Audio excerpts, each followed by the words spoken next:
추워, 너무 추워. 하지만 이곳은 태백산맥의 기운을 이어가다 눈꽃처럼 순수한 사랑이 이루어진다는 바로 그거. 나의 이상형이 뽀로로를 만날 거니까. 느낌 있어. 진짜 왔어. 저기 혹시 혼자 오셨어요? 네, 그런데요? 아니 이렇게 추운 날에는 머리가 그렇게 휑해선 안 돼요. 반드시 이걸 이렇게 좀 쓰고 있으세요. 저보다 키가 작진 하지만 이상형이 뽀로로를 닮았네요. 아니 따뜻하시죠? 너무 따뜻해요. 혹시 이게 뭔지 아세요?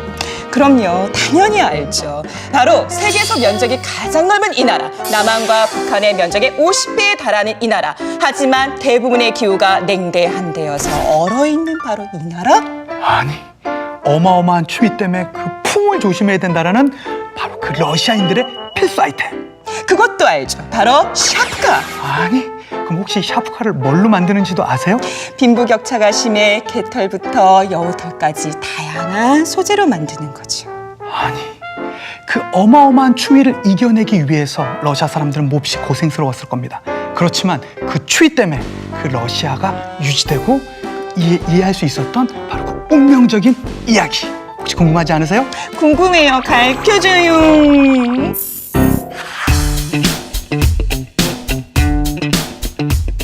누구나 생각했지만 아무도 이끌어내지 못한 융합형 지식에 대한 도전장, 융합형 지식탐험 링피입니다. 저는 한국사 담당하고 있는 최태성인데요.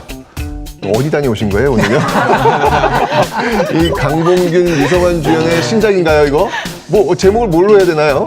이름을 굳이 생각해보진 않았는데 뭐 태백산의 연인? 네, 어울리죠. 태백산의 연인이랍니다. 네. 자, 이게 태백산과 눈꽃축제 현장을 다녀왔는데요. 요즘처럼 이렇게 좀 추울 땐 이렇게 아무래도 좀 이렇게 옆구리가 시리고 외롭기도 하고 그렇잖아요.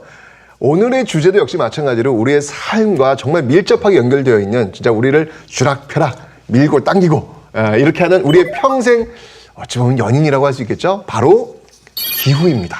오늘 기후에 대해서 한번 이야기를 나눠볼 텐데요. 류서 선생님 먼저 소개부터 좀 해주시죠. 안녕하세요. 예, 세계사 담당하고 있는 유성환입니다. 제가 아까도 보여드렸는데요. 여기 이제 추운 지역에 머리를 이제 쓰는 거죠. 샤프카입니다. 뭐요? 샤프카. 류서 선생님의 그 샤프카처럼 한번 우리 오늘 주제가 기후니까 네. 겨울나기 아이템을 하나씩 준비해 오셨잖아요. 네. 한번 좀 보여주시죠. 네, 안녕하세요. 저는 사회문화에서 벌어지는 모든 일들을 예리하게 콕콕콕 되짚어보는 사회문화의 김예리입니다. 야 예리해. 제가 준비한 건 이 털실인데요. 지금 제가 어느 정도 뜨다가 이제 가지고 나왔는데요. 네. 올 겨울에는 아프리카의 아이들을 위해서 이 털실을 이용해서 모자를 한번 떠볼까 합니다. 진짜로? 네. 뜨실 줄 아세요? 네, 제가 뜬 거예요. 네. 아, 그러세요? 네. 와. 제가 그렇게 안 보여도 잘 뜹니다. 네. 너무 의미 있네요, 진짜. 네. 그래서 이 털모자 하나만 있어도 저체온증으로 사망하는 그런 아이들을 구할 수 있다고 합니다. 그렇구나. 네. 그래서 제가 잠시 후에 준비한 강의 역시 이런 털실처럼 털모자처럼 다 같이 살아가는 지구촌 사회와도 더 관련이 있는 내용으로 제가 준비해봤습니다. 네. 네, 알겠습니다.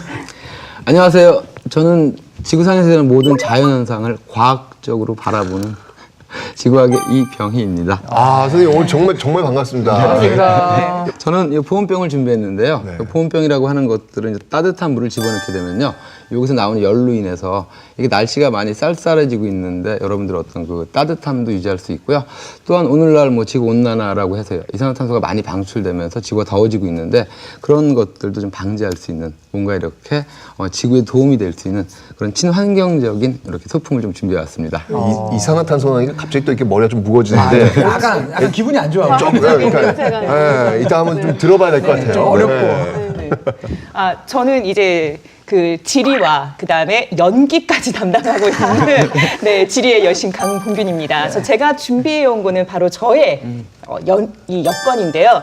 제가 아무래도 전공이 지리다 보니까 세계의 다양한 이제 기후대에 속하는 나라들 많이 여행을 해봤어요. 그래서 이번에는 세계의 축제를 이제 제가 한번 다뤄보고자 합니다. 그래서 저와 함께 있다가 즐겁게 여행 떠나셔도 될 것 같아요. 아니, 네. 앞강의에서 저기 앙드레 김이 거의 뭐 난리도 아니었는데 오늘은 어떤 분과 함께 하실 건가요? 오늘은 그 트롯 노래와 함께.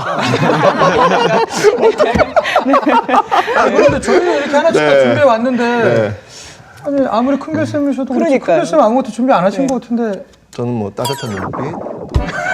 누가 내릴 것 같긴 한데. 감사합니다. 제가 준비하네? 저도 했죠. 저는 기대하세요. 선생님 왜 아니, 그러세요? 아니, 기대하세요. 아니, 아니, 연예인 방송이에요. 방송 중이신데. 이거 보이세요? 빨간 내복. 야. 네, 제가 이 강의, 근데 사실은 지금 얼굴이 빨개졌어요. 네, 선생님 야, 지금 링크가 귀하고 네, 세네. 귀하고 지금 막 지금 얼굴 빨개졌는데, 제가 오늘 이 빨간 내복처럼 우리 기후에 잘 적응하는 우리나라 사람들이 어떤 이야기, 그 재밌는 이야기를 제가 일단 강의해 드리도록 하겠습니다. 맞습니다. 기후라는 것이 그런 점에서 우리가 선택할 수 없는 그런 환경이잖아요. 그래서 제가 생각할 때는 우리가 기후에 적응해 나가면서 살아왔다라고 그렇죠.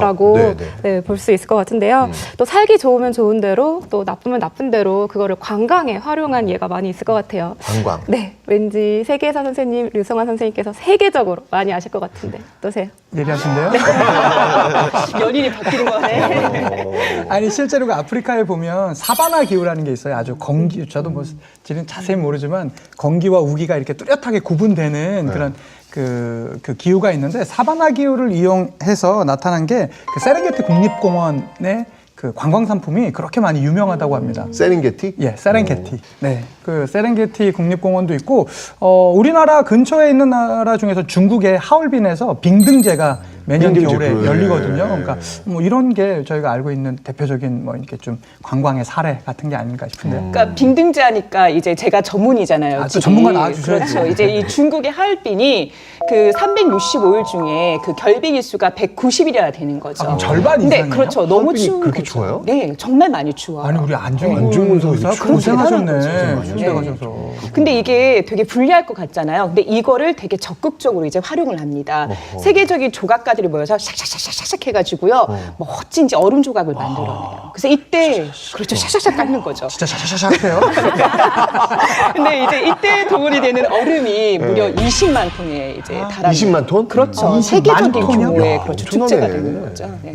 어마어마하죠. 가보셨어요? 아니요, 아직 못 가봤는데요. 제가 사실 좀 추운 거를 싫어해서. 근데 최 대표님 함께 해주신다면은 저희 다 함께 한번 가도 괜찮을 것 같아요. 괜찮네. 네, 다 네. 함께. 그러면 네.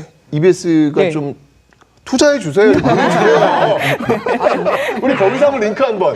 최고. 네, 좋네요. 역시 큰별. 네, 또 캐나다 퀘벡에도 네. 굉장히 또 유명한 윈터 카니발이라 뭐 그 세계 3대 겨울 축제 중에 하나가 있는데요. EBS에서 캐나다도 보내줬으면 좋겠네요. 네, 그 윈터 카니발에 굉장히 재밌는 이벤트가 있어요. 선생님도 혹시 스노우 베스라고 들어보셨어요? 스노우 베스? 네, 스노우 베스. 베스. 네, 베스.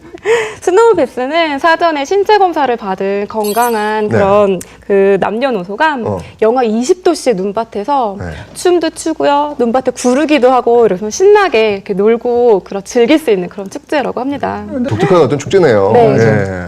그래서 지금 김예리 선생님이 그 바로 눈을 이용한 이제 축제를 설명해 주셨는데요.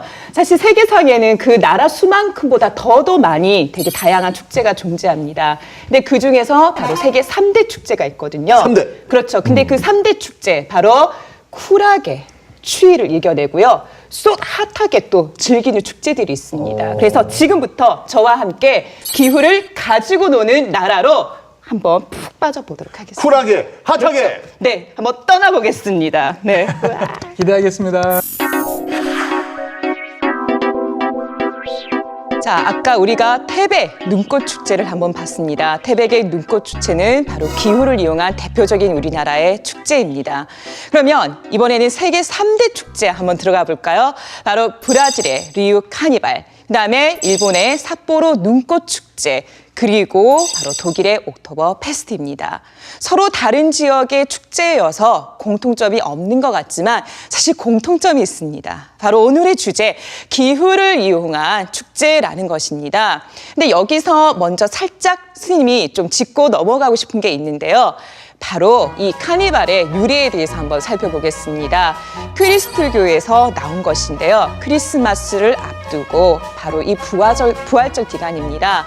그리스도가 황야에서 단식한 거에서 그렇죠 출발해서 고기를 먹지 않는 기간 사순절이 있었습니다. 근데 이 사순절 기간 동안 고기를 먹을 수가 없었으니까 그 전날에 고기를 많이 먹고 사람들이 이제 그렇죠 즐겼던 거죠. 그래서 라틴어로 고기 금지를 뜻하는 카르네 발레에서 바로 유래된 게 이 카니발의 어원이 됐습니다.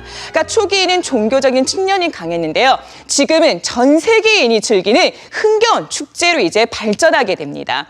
자, 그리고 이제 본격적으로 세계 3대 축제 들어가 보겠습니다. 첫 번째 축제. 삼바 빰빰빠바빰빠바빰빠밤빰빰빰 바로 브라질의 리우 카니발입니다.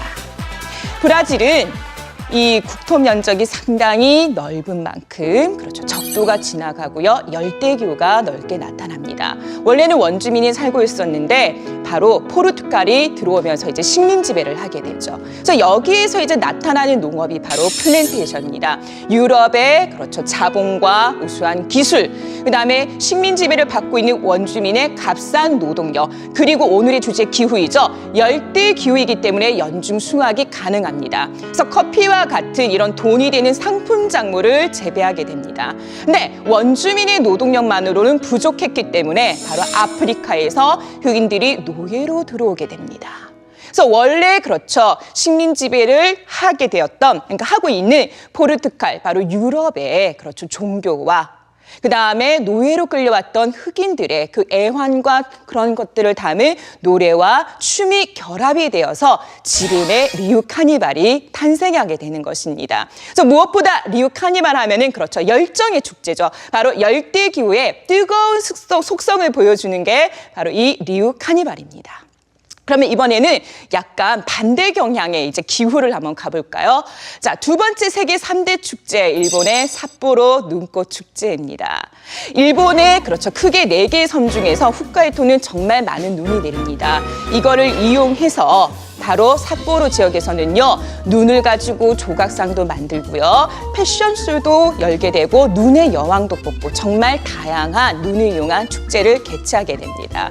그래서 사실 삿포로 눈꽃 축제 외에도 하얼빈의 빙등 축제라든가 스위스의 그란델발트라는 눈꽃 축제, 그다음에 우리나라의 그렇죠 태백 눈꽃 축제, 비슷한 축제들이 상당히 많습니다. 자, 이번에는 세계 3대 축제 마지막 준비한 독일 미넨에서 열리는 바로 옥토버 페스트로 가보겠습니다. 사실 옥토버 페스트 하면 많은 사람들이 단순히 맥주를 마시는 그런 축제로 알고 있는데요. 이 옥토버 페스트에는 바로 서부 유럽의 대표적인 기후가 역시 들어가 있습니다.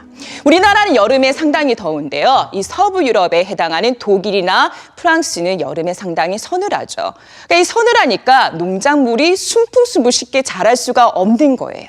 근데 이 여름에 서늘한 거에서 그나마 자라는 게 쉬운 것들이 바로 밀이나 그렇죠 보리와 같은 작물이 됩니다. 그래서 이 보리를 발효시켜 만든 술이 바로 보리 맥자를 써서 맥주인 것이죠. 근데 여름에 서늘하니까 그것만으로도 농업이 원활하지 않으니까 바로 목축업을 결합하게 됩니다. 그래서 바로 소나 돼지나 닭 이런 그렇죠 가축을 기르게 되고요. 그래서 독일의 옥토버 페스트 그렇죠 맥주만 있는 게 아니죠. 바로 소세지입니다. 독일을 대표하는 음식이죠. 바로 농업과 목축업을 함께하는 농업, 혼합 농업의 특성을 보여주는 게 이 맥주와 소세지로 유명한 독일의 옥토버 페스트입니다. 지금까지 본 것처럼 세계 3대 축제는 무엇보다 그 바탕에 그렇죠 기후를 그렇죠 뿌리로 두고 있습니다. 하지만 이 축제에 기후가 또 영향을 주기도 하는데요. 최근에 지금 우리나라의 각 지방자치단체에서 준비하고 있는 축제들이 많이 난항을 겪고 있습니다. 지구의 연평균 기온이 올라가는 지구온난화로 인해서 꽃이 피는 개화 시기가 빨라지고요. 예측일보다 점점 달라지고 있기 때문입니다. 그래서 매화축제라든가 부여 서동 연꽃축제 개최하는데 관광객들이 갔는데 꽃이 먼저 다 피어버렸다라는 거죠. 그래서 양평의 세미원의 연꽃축제, 전남 곡성의 세계 장미축제, 많은 축제들이 지구온난화로 인해서 난항을 겪고 있습니다. 그래서 우리가 기후를 그렇죠 이용한 축제도 있지만 그러한 기후 변동이 축제에도 영향을 주는 즉 기후와 인간이 상호작용한다는 지리의 내용을 또 함께 확인할 수 있습니다. 이게 축제가 생겨난 과정을 보니까 발상의 전환, 요게 포인트네요. 그러니까, 추운데 우린 아무것도 할 수 없어. 맞아. 요거를 이곳에 보러 오도록 만들자. 뭐 이런 거잖아요, 지금 이게. 다른 데는 없으니까 그러니까. 너네가 보러 와라. 그러니까, 우리가 지금 그러네요. 이렇게 어렵게 살고 있어. 이렇게 덥게 살고 있어. 춥게 살고 있어를 즐겨라는 그러니까, 거잖아요. 그거네요. 근데 사실 이게 기후를 이제 어느 정도 적응을 하는 거잖아요. 그러니까 독일과 같이 여름에 서늘하면 농사짓기 불리하지만 그런 땅이 척박한 환경에서도 이제 바로 그 혼합 농업이라는 그래서 맥주와 이제 소세지 제가 너무나 사랑하는 이런 이제 결합이 예, 일어나는 되게 거죠. 행복해 보이시네요. 생각만 나도 좋아. 아니, 저는 아까 강몽윤 쌤 그 강의 들으면서 무슨 생각했냐면 저러한 기후에 따라서 나타난 축제는 바로 이것이 없었기 때문에 가능했겠다라는 생각이 들었어요. 뭔지 아세요? 뭐가 없었기 때문에. 이거? 바로 기후의 변덕. 기후의 변덕. 그 기후가 그래도 일정 기간 동안은 유지되기 때문에 그게 나타나지 않았을까라는 생각을 해봤습니다. 기후의 변덕. 굉장히 문과적 표현이시네요. 네. 선생님 어떠세요? 굉장히 문과적 표현이죠? 맞습니다. 저희들 같은 그런 용어들 잘 못 쓰는데 무식하다는 뜻 아니시죠? 아닙니다. 자, 지구 온난화 때문에 이렇게 빙하들이 막 녹게 되면 이렇게 얼음 축제 같은 것들도 많이 문제점이 있을 거라고 생각이 되는데요. 그래서 보시게 되면 근데 지구 온난화가 바로 또 특혜를 가져다 준 그런 지역들도 있습니다. 아니, 지구 온난화의 그 대표라면 그 빙하가 녹는 건데 그게 좋은 일이 될 수 있나? 그게? 말씀하신 대로 지구 온난화 때문에 이제 그린란드 빙하 같은 것들이 녹게 되는데요. 네네네. 또 그런 것들을 보기 위해서 이 관광객들이 전년 대비 엄청나게 늘어난 그런 어떤 현상들도 우리가 볼 수가 있고요. 그걸 보러 온다는 거죠? 네.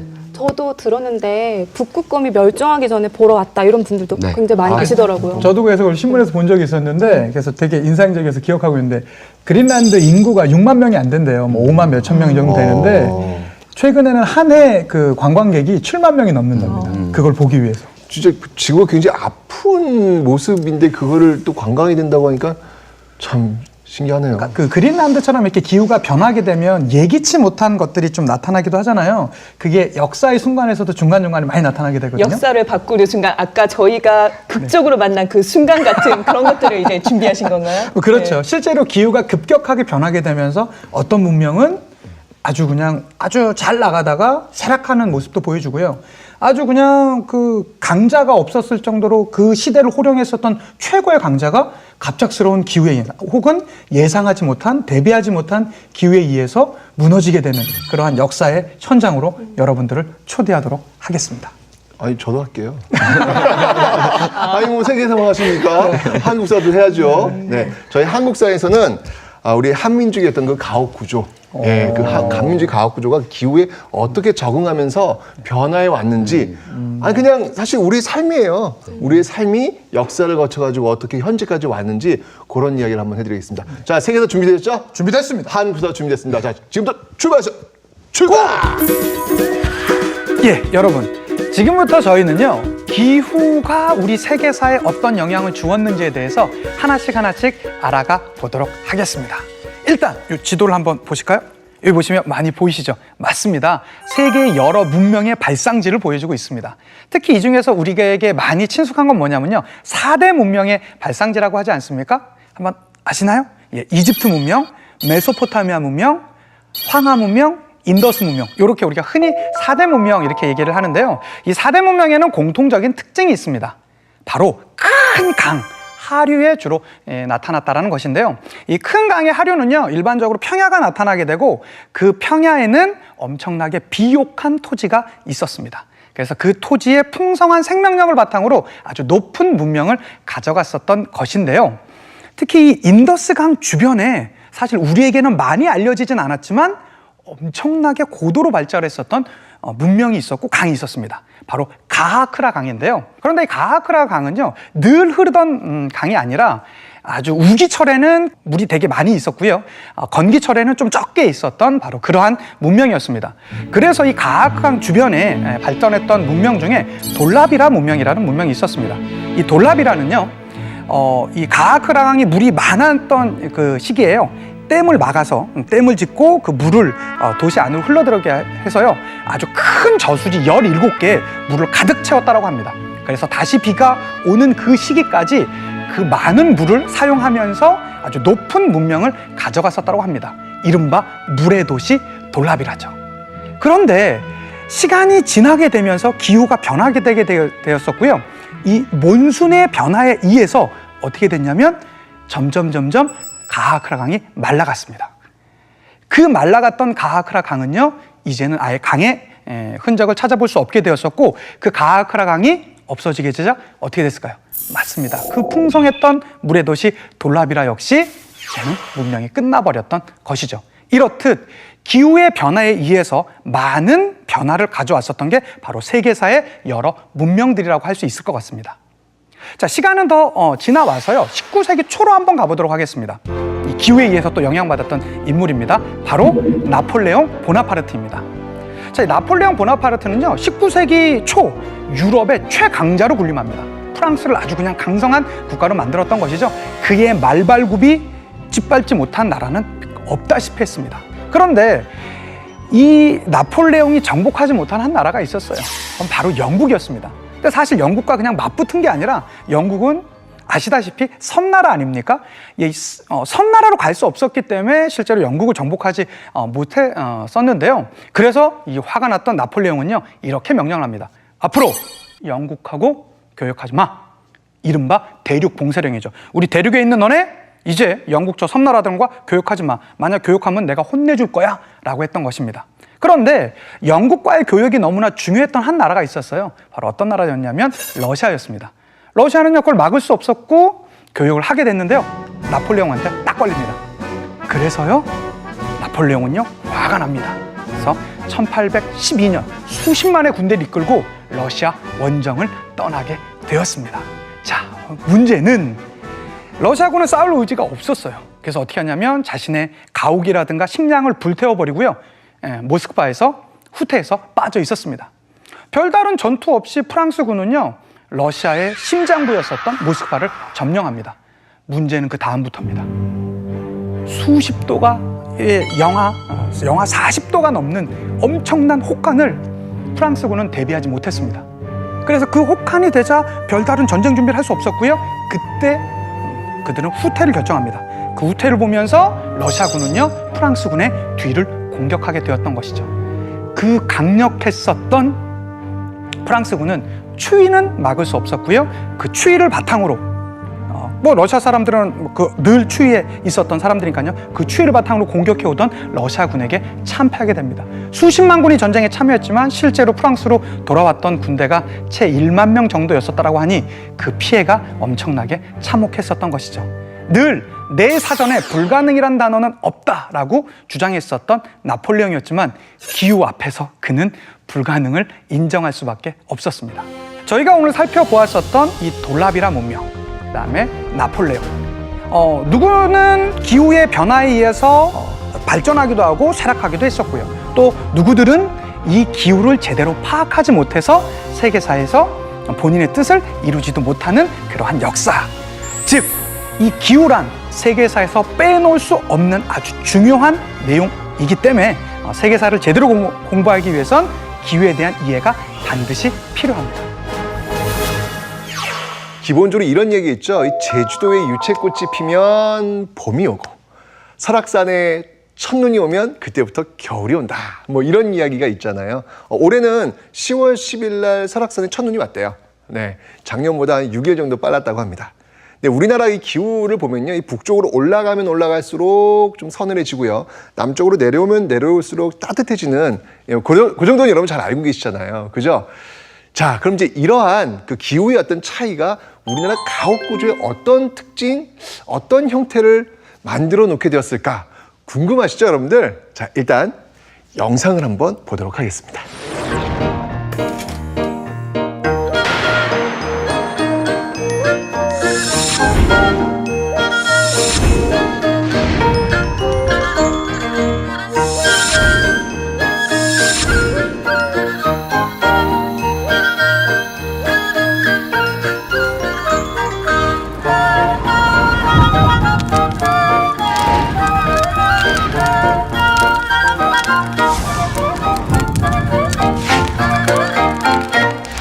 눈에 빡 들어오시죠? 핵심이 뭐다? 핵심은 바로 그렇죠. 온돌과 마루다라는 것이죠. 이런 어떤 기후의 차이가 바로 이 온돌과 마루를 우리 어떤 전통적인 어떤 특징으로 만들어놨는데 먼저 이게 온돌부터 한번 이야기를 한번 해보도록 하겠습니다.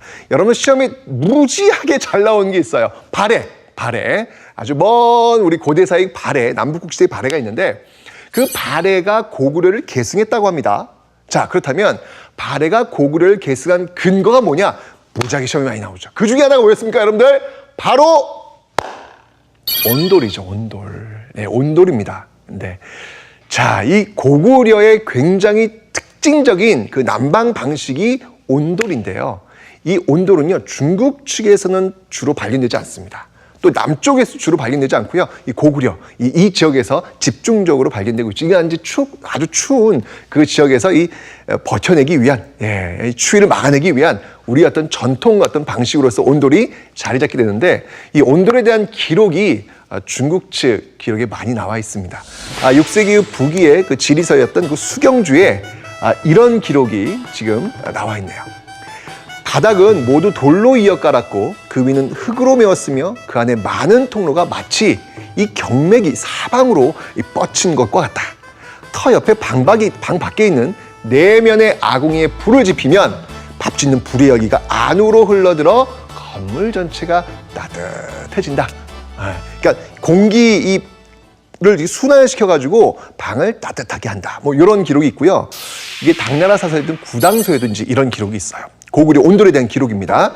고구려인들은 겨울에 모두 긴 캉, 갱도의 갱도를 만들고 그 밑에 불을 지펴 따뜻하게 했다. 여러분 잘 알고 있는 온돌, 그죠? 예, 그 모습, 이 기록들을 이렇게 남겨있네요. 자, 이렇게 고구려 지역에서 있었던 그런 난방 방식이라고 하는 이 온돌이요, 이제 서서히 남하하기 시작을 합니다. 쭉쭉 남하하기 시작합니다. 쭉쭉 남하해서 조선시대가 되면 드디어 전국에 이 온돌이 쫙 퍼지게 돼요. 특히 그 이유 중에 하나 뭐냐면 조선 16세기, 17세기가 이 세계적으로 소빙하기에 해당한다고 하네요. 그러니까 좀 추워진 거죠. 추워지면서 남쪽 사람들도 좀 버티기가 좀 쉽지 않았던 것 같아요. 그러면서 북쪽을 바라봤더니 아하, 굉장히 좋은 온돌이라고 하는 난방 방식이 있더라. 이걸 쭉 끌고 내려온 것이죠. 그러면서 전국적으로 이 온돌이 정착되었다라고 합니다. 자, 이번 이제 마루입니다. 자, 이 관북 지역의 지금 가옥 구조 형태를 한번 볼게요. 어때요, 여러분들? 좀 독특한 게 하나 있죠? 좀 답답하지 않으세요? 그죠? 이게 다다다닥 붙어 있어요. 중요한 건 뭐냐면 우리가 좀 낯설은 게 뭐냐면 마루가 보이질 않는다는 거죠, 마루가. 그렇겠죠. 방과 방을 붙여가지고 온돌에서 올라오는 이 열을 밖으로 빼앗기지 않기 위한 그런 가옥 구조구나라는 것을 눈치챘을 겁니다. 자, 이번엔 남쪽으로 한번 가볼게요. 자, 이 남쪽의 그 가옥 구조를 보니 아유 시원하다. 예, 시원하죠. 뭐가 있습니까? 이 대청마루가 있네요. 대청마루가 삼면으로 있습니다, 지금. 그죠? 삼면으로 뻥 뚫려 있어가지고 시원한 공기가 드나들 수 있도록 지금 만들어 놓고 있죠. 자, 이렇게 해서 이 북쪽의 온돌이 남진을 하고 이 남쪽의 마루가 북진을 하면서 드디어 만나게 되는 것이죠. 이러면서 이제 이 중부 지역에 바로 이런 가옥 구조. 양쪽에 방이 있고 가운데에 대청마루, 마루를 딱 설치한 그러니까 전통적으로 우리가 한옥하면 이런 게 떠오르잖아요. 양쪽에 방이 있고 가운데가 마루가 있는 바로 이 모습이 완성이 되는 겁니다. 우와, 북쪽의 온돌과 남쪽의 마루의 만남. 신기하지 않으신가요? 바로 이런 것들이 바로 남북의 기후, 그 기온 차이, 이런 것들을 적응하기 위해서 우리 어떤 선조들이 만들어낸 하나의 난방 기술, 또 하나의 어떤 통풍 기술, 이런 것들의 결합이다라는 것이죠. 너무 슬기롭죠? 항상 그 기후에 적응하면서 살아왔던 우리 선조들의 모습, 그 전통은 한옥 가옥의 특징을 만들어냈고 그 모습은 지금까지도 이어지고 있습니다. 우리도 지금 온돌 돌리잖아요. 물론 지금은 공기의 순환이 아니라 따뜻한 물을 돌리면서 하지만 어쨌건 그 방식은 전통적인 우리 그 고구려 온돌에서부터 출발하고 있다라는 것이죠. 자, 이렇게 기후에 적응하면서 살았던 우리 선조들의 모습, 그 모습의 전통이 지금까지 이어지고 있다는 사실 잊지 마시기 바랍니다. 네, 사실 그 아버지 같은 최태 선생님 보니까 제가 잠시만요. 아버지 같은. 네, 실제 몇 살 차이 안 나요. 근데 왜 이래? 죄송해요. 이거 한국사 수강생한테 몰려맞을 것 같은데 죄송해요. 생각난 게 있어요. 사실 제가 차도녀처럼 보이는데 그 시골에서 자랐거든요. 아, 그러세요? 네. 아, 맞다. 김천. 그렇죠. 김천이 낳은 딸이에요. 그렇죠, 예. 그렇죠. 김천댁 네. 딸내미. 네, 아, 그러니까. 그러니까, 네. 근데 사실 제가 정말 시골에서 자랄 때 그 앞뒤로 트인 대청마루가 있었어요. 근데 거기에서 이제 아빠 이제 허벅지를 베고 이렇게 살짝 누워 있으면요. 여름에 그 솔솔 불어오는 그 여름의 바람이 기억이 납니다. 그 솔솔이라는 게 좀 이렇게 어감적으로 잘 문과적인 표현인가요? 그렇죠. 솔솔 시적이죠. 네. 아니, 이제 어떤 한옥 구조를 보면 이렇게 대청마루 얘기하셨는데 이제 방과 방 사이에 이렇게 탁 튀어나가지고 정말 바람이 솔솔솔솔 불면서 시원함을 만들어주는 것, 또 이제 그 밑에는 또 온돌이 깔려 있는, 그러니까 한옥에 정말 많은 그 과학적 구조가 담겨져 있거든요. 그렇다면 우리가 살고 있는 이 큰 집, 지구, 이 지구에도 분명히 과학적인 시스템이 있겠죠, 선생님? 저 지금 소환하신 거죠? 아, 그럼요. 선생님 오늘 모신 이유가 바로 그겁니다. 네. 한번 이 기후라는 주제를 가지고 한번 어떻게 이 지구의 그 과학적인 것들하고 설명이 가능한지 한번 좀 저희들하고 좀 많은 분들 좀 이야기 좀 해주세요. 여러분 혹시 뉴스를 보시게 되면요, 뭐 이상 기후다, 이것들이 뭐 기승을 부리고 있다, 뭐 이런 것들을 많이 들으셨을 텐데 그런 것들을 들으시면 이제 어떤 생각이 제일 먼저 드시는지요? 큰일 났다. 사람들이 큰일 많이 아파하겠다. 아파하겠다. 이런 생각이 좀 지구가 지구도? 아프다. 지구가. 지구가 아프구나. 아프다. 나는 그냥 지구가 이러다 망하면 어떡하지? 갑자기 내가, 그러니까 우리가 이렇게 갑자기 몰살당하는 건가? 막 이런. 지구가 망하는 게 아니라 인간이 망하는 거 아닐까요? 지구가 하나의 어떤 생명체라는 사실을 우리들이 간과하고 잊고 있는데 1도의 온도가 오르게 되면 인류의 어떤 그 대재앙의 시작이라고 보게 되고요. 온도가 1도씩 더 올라갈 때마다 한 6도 정도가 오르게 되면 인류의 문명, 더불어 지구상에 어떤 존재하는 생물들은 거의 다 멸종이 된다고 보시면 됩니다. 그래요? 네. 와, 무섭다. 그러니까요. 섬뜩해요. 어쨌든 선생님 좀 그런 이야기 저희 좀 더 좀 듣고 싶어요. 네. 이게 맞아. 궁금합니다, 진짜. 네. 제가 끊임없이 순환하면서 지구 스스로 어떤 균형을 찾아가는 그 지구 전체적인 과정을 갖다가 제가 강의에서 말씀을 드리도록 하겠습니다. 선생님 오늘 선생님 메인이시다 생각하시고 잘해주셔야 돼요. 네, 알겠습니다. 파이팅! 우리가 몸이 아프면 몸에 열이 나고 몸 안에 어떤 그 면역 체계들이 활발하게 이것을 극복하기 위해서 행동을 하게 됩니다. 지구 역시 마찬가지로 이러한 시스템으로 인해서 46억 년 동안 진화해 오면서 현재까지 존재해 왔습니다. 자, 그렇다면 우리 지구에서 이렇게 어떠한 균형을 유지하기 위해서 물질과 에너지를 어떤 순환 과정을 통해서 쭉 우리한테 이루고 있는 것들인지 이것들에 대한 것들을 우리 하나하나 알아보도록 하겠습니다. 자, 첫 번째 우리가 알아봐야 될 건 어떤 것들이냐면요. 대기 순환 세포가 되겠습니다. 자, 지구를 보게 되면 둥글게 생겼어요. 그러다 보니까 태양으로부터 열 에너지를 받았을 때 이 적도 쪽은 좀 뜨겁습니다. 하지만 극쪽은 되게 차갑다 보니까 이 저위도는 에너지가 과잉이 되고요. 고위도는 에너지가 부족합니다. 자, 그러다 보니까 저위도는 열적으로 좀 이렇게 부유한데 고위도는 부족하다 보니까 이 저위도의 과잉 에너지들이 고위도로 이동을 하게 돼요. 이렇게 열 에너지를 이동시킬 때 바로 대기들이 순환의 세포를 만들어서 이동을 시킵니다. 마치 롤러코스터처럼 올라갔다 내려갔다 올라갔다 내려갔다 이런 과정을 거치면서 올라가는 쪽에서는 이 저압대가 형성이 되게 되고요. 내려오는 쪽은 고압대가 형성됩니다. 자, 그러다 보니까 저압대, 고압대 이런 어떤 다양한 기후대들이 형성이 되게 되고요. 이런 다양한 또 기후대에 적응하는 그런 생물들이 지구상에서 쭉 번성을 해왔던 것들이에요. 이렇게 대기순환세포라고 하는 것들은 전 지구의 물질과 에너지를 나누는 이런 어떤 좋은 역할을 하고 있다는 것들을 한 번쯤 여러분이 생각하시면 될 것 같고요. 자, 두 번째로 우리가 따져볼 건 지구 표면의 70%를 덮고 있는 물입니다. 물. 우리 인체의 70% 물로 되어 있습니다. 물이어서 좋은 점은 일단 체온을 일정하게 유지를 시킬 수가 있어요.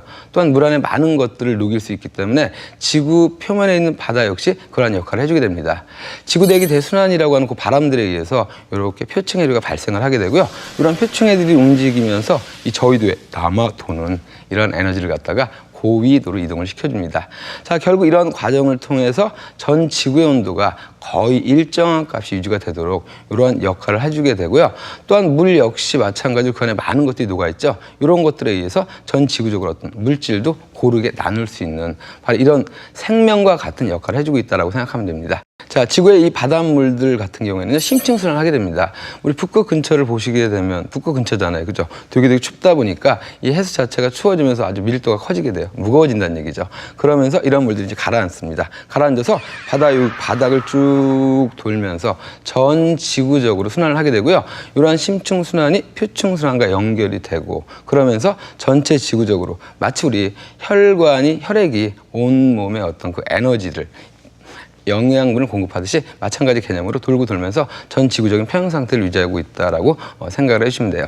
자, 결국 심층 순환이라고 하는 것들, 해양에서 또 해양의 표층 순환이라고 하는 것들, 또 대기 순환이라고 하는 이 전 지구적인 규모의 이 순환 세포들이 바로 우리 지구 전체의 어떤 균형을 맞춰주는 바로 그러한 역할을 하고 있다라고 하는 것들을 생각하시면 되겠습니다.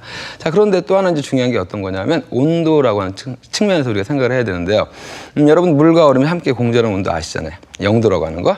영도에서는 물과 얼음이 함께 공존합니다. 함께 공존한다. 근데 만약에 1도의 온도 변화가 생겼다라고 한번 가정을 해보자고요. 그럼 1도만 높아지게 되면은 그래요. 바로 얼음이 사라져요. 근데 1도만 내려가게 되면 물이 사라지게 되는 거. 지구 역시 이런 마찬가지 어떤 온도가 갖고 있는 한계들이 존재한다는 얘기예요. 지구 온도가 만약 1도만 올라가게 되거나 2도, 3도가 올라간다면 지구상에 어마어마한 재앙이 생긴다는 얘기죠.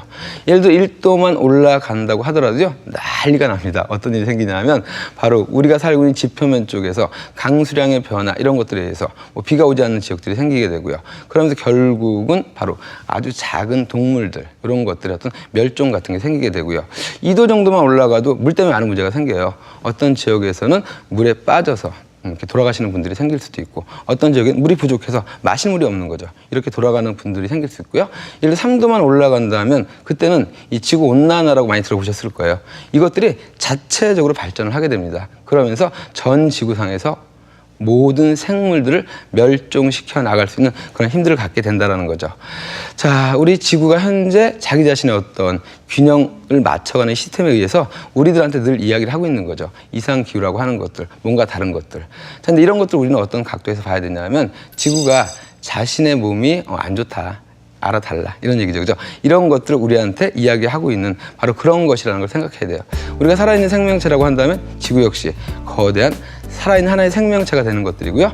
이 생명체가 우리에게 지구를 갖다 좀 봐달라, 지구가 보내는 어떤 마지막 어떤 그런 신호라고 여러분이 생각하시면 되겠습니다. 여러분이 꼭 잊지 말아야 될 것들이 있죠. 바로 어떤 것들이냐면 지구나 우리나 역시 살아있는 생명체고 함께 이 지구에서 공존을 해야 되니까 앞으로 우리가 기억할 건 지구가 보는 어떤 신호들에 우리가 꼭 귀를 기울이고 지구도 커다란 하나의 살아있는 생명체니까 함께 우리가 공존해야 된다. 이런 개념을 꼭 좀 여러분들이 기억해 주시길 부탁드리겠습니다. 아, 정말 진짜 감사하게도 지구가 알아서 이게 또 균형을 맞춰주네요. 근데 뭐 우리도 노력을 많이 해야 될 것 같아요. 이 패러다임이 변환이 좀 된 것 같아요. 그러네요. 아, 그게 네. 그런 관점에서도 볼 수 있구나. 네, 맞습니다. 지구가 나 살아있다라고 하는 어떤 신호를 보내고 있는 어떤 마지막 어떤 그런 것들이라고 느끼시면 되고요. 이제 지구를 갖다 우리가 다시 되돌릴 수 있는 마지막 어떤 기회라고 생각을 해주셔야 될 것 같습니다. 아유, 참 지구야 고마워. 진심이 느껴졌어요. 네, 진짜로. 그러니까요. 네. 네. 그래서 제가 사실은 노래 하나를 준비했어요. 아, 그 트로트? 네, 이제 나와야 필살기 돼요. 또 나오나요? 나올 때 됐나요? 해볼까요? 네, 해도 될까요? 아니, 하셔야죠. 있을 때 잘해 후회하지 말고 있을 때 잘해 후회하지 말고 바로 이 있을 때 잘해야 되는 게 끝난 거예요, 선생님? 네. 아니, 이제 맞춰보려고 했는데. 있을 때 잘해. 이제 리듬 타기 시작하셨는데. 죄송해요. 있을 때 잘 하지 못해서 지금 우리나라에서 이제 거의 멸종될 위기에 놓인 생선이 하나 있습니다. 생선? 네. 바로 포상권을 걸었는데도 불구하고 안 돌아오는 게 바로 강원도의 이제 명태입니다. 아, 아닌데? 나 명태 엊그저께도 먹었는데?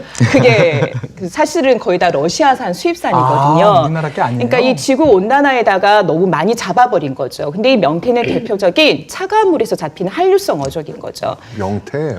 저도 명태 참 좋아하는데 네. 명태가 안 잡힌다니 정말 너무 슬픈 것 같아요. 그 슬프세요? 네. 먹는 게 중요하잖아요. 아니, 근데 너무 귀엽게 쓰세요. 그런데 이런 명태를 못 먹는 슬픔엔 비할 바가 아닌 더 큰 슬픔을 안고 있는 사람들이 있습니다. 바로 기후 문제로 고통을 받고 있는 기후 난민이 발생하고 있는 그런 개발도상국의 문제인데요. 선생님도 혹시 기후 난민이라고 들어보셨나요? 저는 좀 생소한데요. 조금 생소하시죠? 뭐 전쟁 난민, 네. 뭐 그런 뭐 여러 난민들은 많이 들어봤을 때 기후 난민은 좀 생소한 것 같아요. 저 삶 자체를 기후 앞에서 빼앗겨 버린 그런 기후 난민들의 모습을 제가 준비했습니다. 그런데 또 하나 선생님들이 봐주시고 생각해 주셨으면 하는 부분은 기후 앞에서 모든 사람들이 평등하지만은 않더라고요. 갑자기 또 기후와 평등이라 기후 앞에 평등? 네. 조금 좀 생소한 개념이에요, 진짜. 그래서 기후 앞에서 불평등으로 고통받고 있는 사람들의 이야기 제가 준비했습니다. 잠시 후에. 재밌겠다. 네, 바로 지금 시작해 볼까요? 네, 네. 네. 부탁드릴게요. 네. 네. 20세기 중반 엘즈워스 헌팅턴이 내놓은 환경 결정론에 의하면 번영하는 문화권과 그 지역의 기후는 명백한 상관관계가 있다고 합니다. 사계절이 뚜렷한 중위도 지역에 사는 사람들은 세계 다른 지역에 사는 사람들보다 더 우위를 점해서 주도적인 위치에 서게 된다는 것이 헌팅턴 주장의 핵심이죠. 무더운 열대 기후에 사는 사람들은 기후적인 에너지가 낮아서 경제적인 능력 또한 낮기 때문에 가난할 수밖에 없고 문명 발달 수준 역시 낙후되기 마련이라고 보고 있고요. 온화한 기후에 사는 북아메리카 동부 지역이나 서부 유럽에서는 고도의 문명을 이룩할 수 있었다고 보는 거죠. 다시 말해서 기후 변화가 우리 인류의 문명 발달 역사의 흥망성쇠를 결정하는 중요한 요인이라고 보는 것이죠. 실제로 지리적 위치상 대부분의 열대 지역은 개발도상국이 많고요. 온화한 기후 지역은 선진국이 많습니다. 개발도상국에서 이른바 기후난민 문제가 발생하고 있는 것이죠. 기후난민이란 표현 여러분 들어보셨나요? 기후난민이란 기후변화로 인해서 삶의 생존의 위협을 받아서 불가피하게 삶의 터전을 떠나 있는 사람들을 말하는데요. 기후난민 문제가 심각하게 발생하고 있는 곳은 남태평양의 섬들이 주로 많이 있는데 그 국가들은 국가의 존립 자체를 위협받고 있다고 합니다.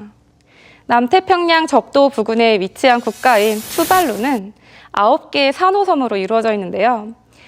지구온난화로 인한 해수면 상승으로 현재 수도였던 푸나푸티 섬과 사빌리빌리 섬 이 두 개가 침수된 상황입니다.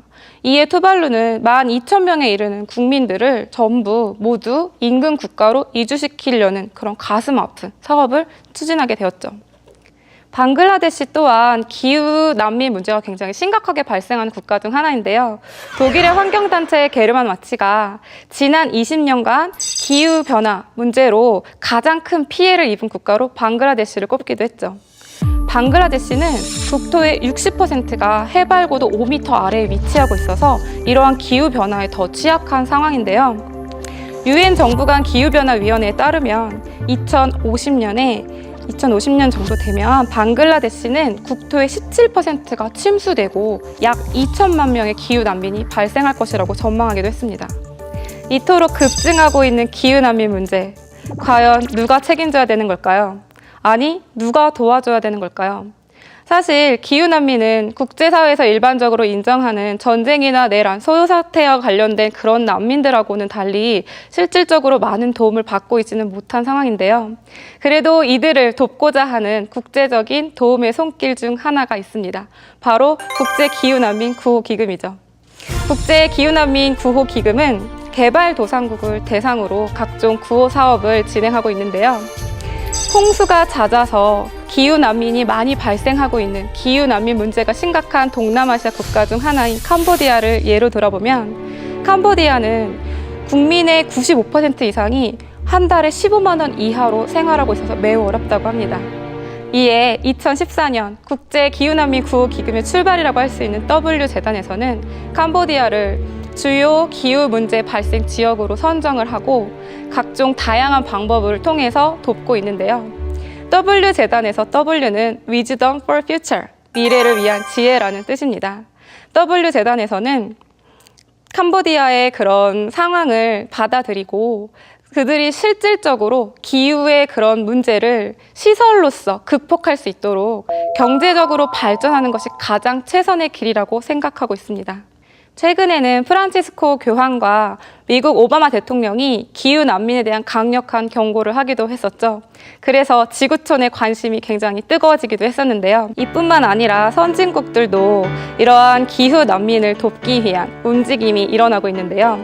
G7 주요 7개국 정상들은 글로벌 탄소 배출량을 2050년까지 2010년 수준보다 40에서 70% 줄이기로 합의했습니다.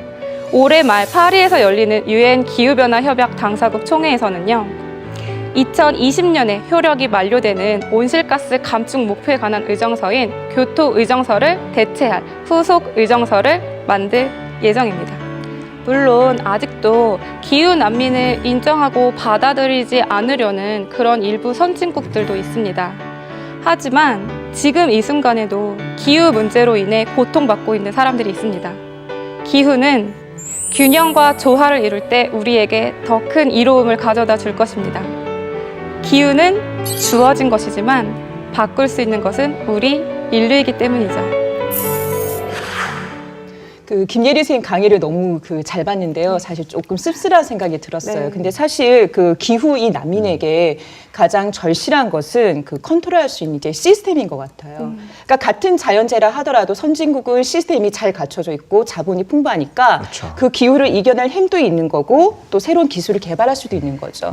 근데 이제 개발도상국의 경우는 그러한 시스템, 사회적인 구조라든가 자본이 부족하기 때문에 힘이 드는 게 아닌가 그런 생각을 한번 해봤어요. 그러니까 저 역시 그 자연 재난, 재해를 이제 그 과정을 보면서 이거는 사실은 너는 그렇게 됐지만 나는 뭐 괜찮아 라의 그런 좀 약간 이기적인 모습이 아니라 네가 아프니까 우리 세계 사회가 같이 움직여야 된다라는 그런 관점으로 좀 바라봐야 되지 않겠나라는 생각이 좀 들었어요. 네, 남태평양의 투발루는 침수 때문에 이제 국민들이 인근 국가로 이주를 해야 되는 상황이 됐는데요. 호주랑 피지는 이걸 거절했다고 해요. 그러니까 그래서 호주와 피지를 무슨 나쁘다 이렇게 하기 참 어려워. 우리 입장이 된다면 우리는 또 어떻게 할 건지 또 고민이 많이 되는 어떤 그런 부분인 것 같아요. 지금 그 기후 난민이 좀 이렇게 발생하지 않도록 우리 전 지구적으로 머리를 맞대고 좀 고민해야 되지 않을까 이런 생각이 좀 드네요. 그래서 제가 지리적으로 생각을 해보니까 이 기후라는 게 절대적으로 이제 바꿀 수가 없는 현상이잖아요. 근데 이 인간이 어떤 시스템을 갖추냐에 따라 이거를 극복할 수도 있고 또 자연과 조화를 이룰 수도 살 수 있는 것 같아요. 그래서 이 기후로 평등과 이제 조화를 추구할 수도 있을 것 같습니다. 예를 들면 지금 우리나라의 황사 피해가 이제 크잖아요. 근데 우리나라가 중국에 가서 이제 건조한 지역의 사막에 나무를 심기도 하고, 그러니까 서로 이제 같이 노력을 해 나가는 그런 모습인 거죠. 아니 근데 오늘 우리가 지금 기후 이야기를 이렇게 한번 해봤는데 제가 들으면서 뭘 느꼈냐면 뭐 축제부터 우리가 출발을 해가지고 쭉 이야기를 끌고 나왔는데 이 기후와 사람과 이거 관계를 보니까 그 안에 인간의 그 희노애락이 다 담겨 있는 것 같아요. 맞아. 그러네요. 네, 어떤 면에서는 정말 행복하고 또 어떤 면에서는 정말 걱정되는 부분, 어떤 너무 슬픈 부분 이런 것들이 다 어우러져 있는 그런 부분들이 아니었는가라는 생각이 드는데 하나의 주제를 다양한 관점에서 낱낱이 파헤치는 그 융합형 지식탐험 링크. 오늘 너무 재밌게 이야기를 나누다 보니까 이렇게 시간이 다 갔습니다. 다음 주에도 여러분들 정말 재밌는 주제를 가지고 또 재밌는 선생님께서 재밌는 이야기를 많이 알려주실 겁니다. 자, 오늘 융합형 지식탐험 링크 기후 여기서 마치도록 하겠습니다. 쌀쌀한 날씨 많이 드시고 가세요.